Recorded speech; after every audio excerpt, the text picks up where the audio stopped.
a lot of you out there. Since there's so many of you out there, this is going to make me very nervous. So I'd like you to leave.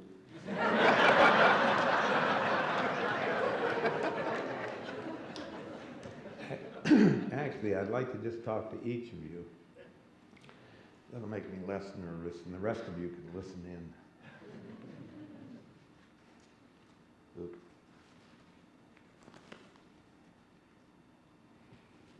No, I'm giving a TED talk. I can't. No, no, it's okay. I'll get it. I'll bring it home. Everything will be fine. Don't. Okay.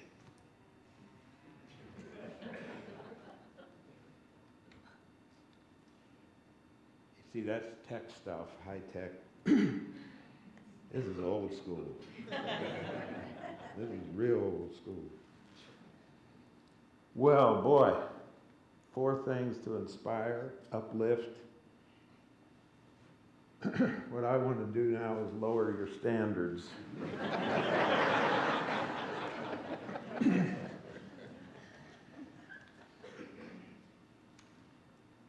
Think of something that you used to do, that you loved to do, that did something for you while you were doing it, brought you something.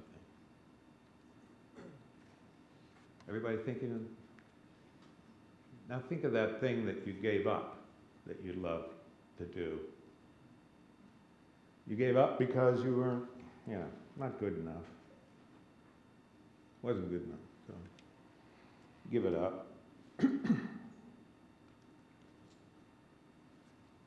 The only thing Americans don't give up that they aren't any good at is golf.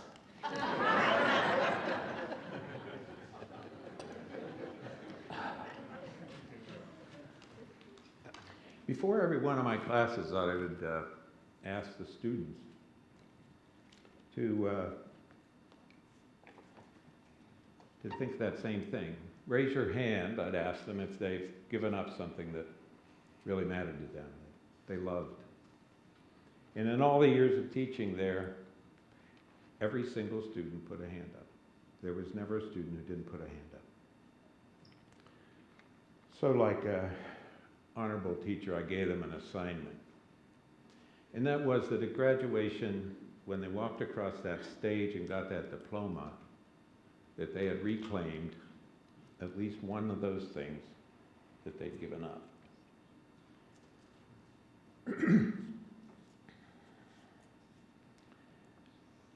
We learned this saying that anything worth doing is worth doing well. I don't disagree with that at all. Not at all. But that's not how it's translated most of the time. Most of the time it's translated as, it's only worth doing if you do it well. And that's a lie. It's along with sticks and stones, break your bones. Words can ruin your life. They don't heal.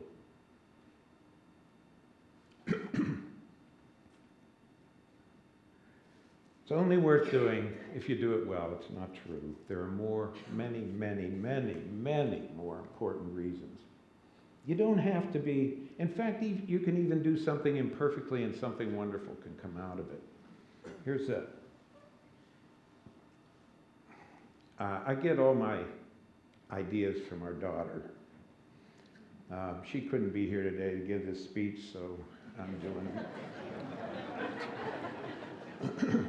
So she's about 5 or 6, and it's the holidays, and I say, Mimi, how about we go out and put some lights up around the door? And she said, oh, that's cool, that'd be good, So we'll go out, and Dad gets the hammer and the tacks, and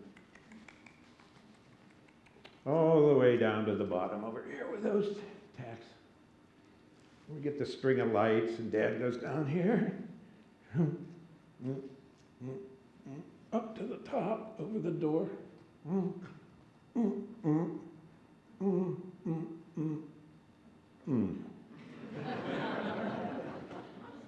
Meme, I told you, Dad's not so good at this. We got to start over. She said, no, don't start over. I said, you kidding me?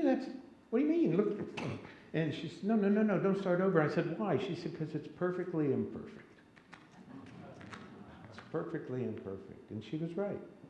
We left him that way. Everybody who came by was utterly charmed by that. They couldn't explain it.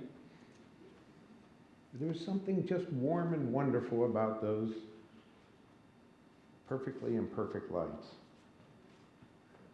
When that same daughter was little, I mean really little, crib little, we knew right away she was going to be an artist. Right away. And so I, as a wise father, began to use the Mozart effect on her, which you're familiar with, and I would lean over her crib and I would go, law school.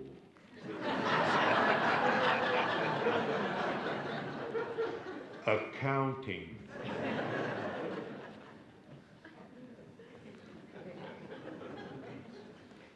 Didn't work.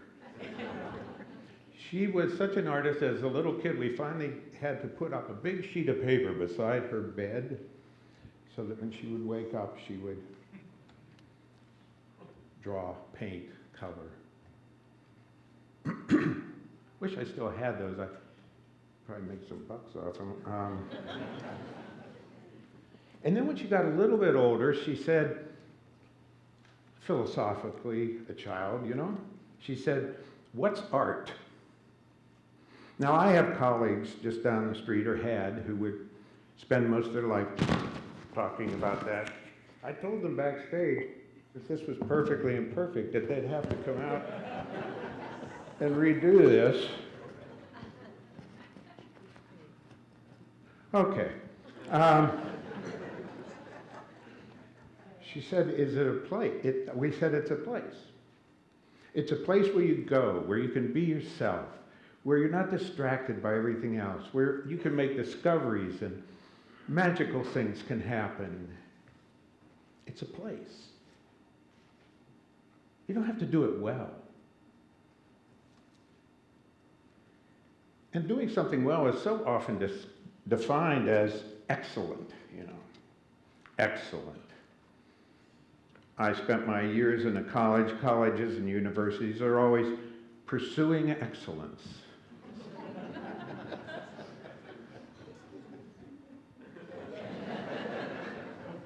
Everybody's pursuing excellence. You have no idea how many people quit because they think they have to pursue excellence. Now, I need to clarify, I'm not opposed to excellence when it comes to heart surgery, okay? So we're not going there. I'm just talking about those things you love to do.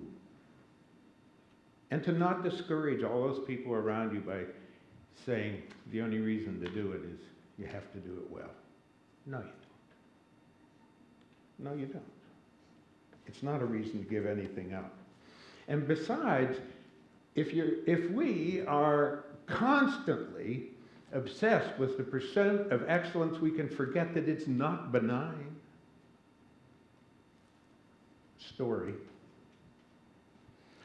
I had an advisee, Lisa. Lisa was graduating with a 4.0 A's. Applied to 9 law schools, got into all of them, and chose the most important one, the prestigious one.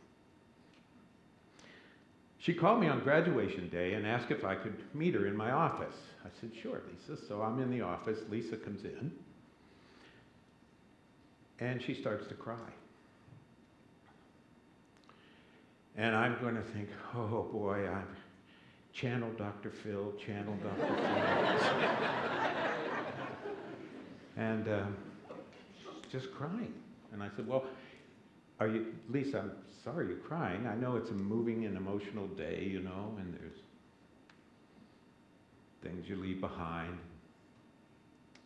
wistful.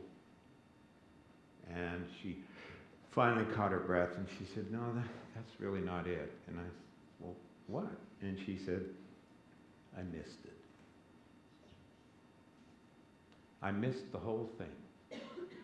I never went to a play, I never went to a concert, a dance, I never joined a service group, I don't even remember ever going out for pizza with anybody who was my friends. I missed the whole thing.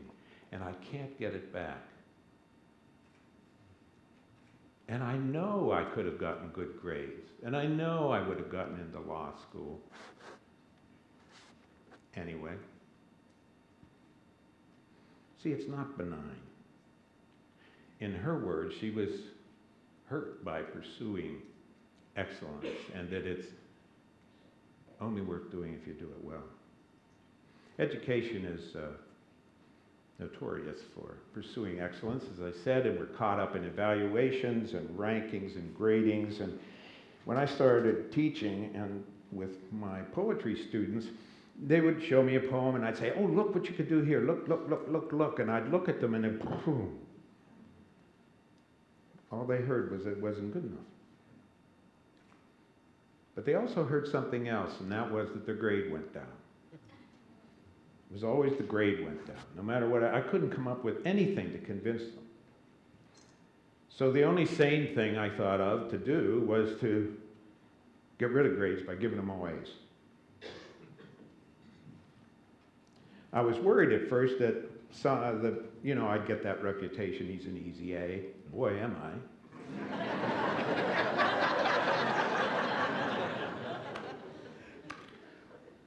I was also worried that students might blow it off. Never happened. And the surprising thing was relinquishing that excellence, that A equals excellence, getting rid of it. They just thrived. They wanted more. It was gone. I'd lowered their standards. I'd eliminated rigor and substituted joy and meaningfulness and things that matter. Now, I was confronted by a group of faculty members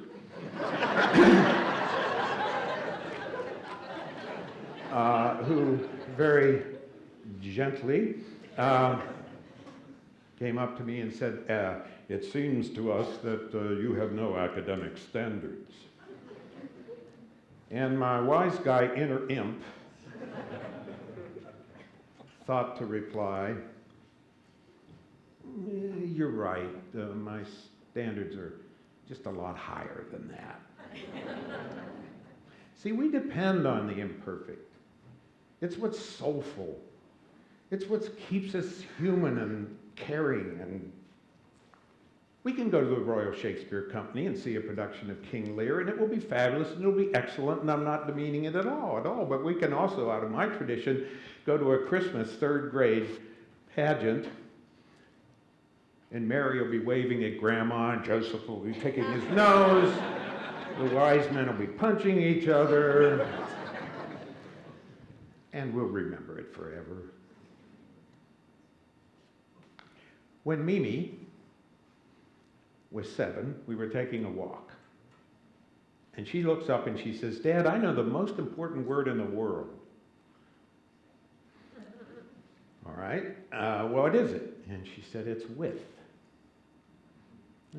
Okay, don't be, what? Sensitive dad of the 70s and the 80s. Well, Mimi, why is it with? She said, because we're always with. We can't not be with. We're always with someone or something or ourselves. We can't not be with. Okay, registering, little philosophical daughter, going into art.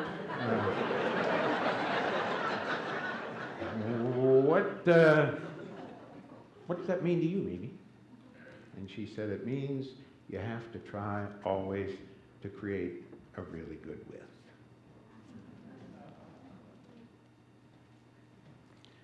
Well, and she didn't say an excellent with. She said a really good with. I'm going to finish with a poem.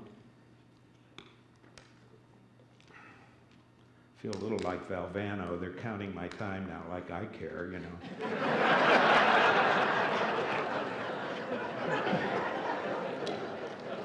So I'll speed read this poem. It's a really good one. Two roads diverge in the yellow wood. Not going to trouble. The title of the poem is, After Hearing the Professor Say, She's Just an Average Student. How great, never to be that bully excellent. Not even the bland and shy acolyte good. Average. Simply average. Like all the robins, jays, juncos, chickadees, even wood ducks, those charmingly helmeted harlequins who never arrive without floating a surprise over any creek or pond, are average when it comes to wood ducks. Elephants, unless they rival the heft and height of Jumbo, are, well, average elephants. Experts, of course, determine what is above average, whether elephant or student. While trilliums, sweet woodruff, owls, moles, and goldenrod hold to the way they had to become. They cannot rise to the rigor of demand or slough off into a lower caste. Those who know can say wedding veil is indeed an excellent vine, argue its worth over, say, honeysuckle. But wedding veil is always wedding veil. Wisteria is wisteria, just as, let's say, kudzu is kudzu, the wisteria cascading its blossoms down and through a pergola, the kudzu climbing and twisting its way around a tree's trunk and on into its branches. For all I know, I'm an average coffee drinker, spending an average early morning, watching an average squirrel search for average acorns in our average yard, readying for another average winter. Thank you.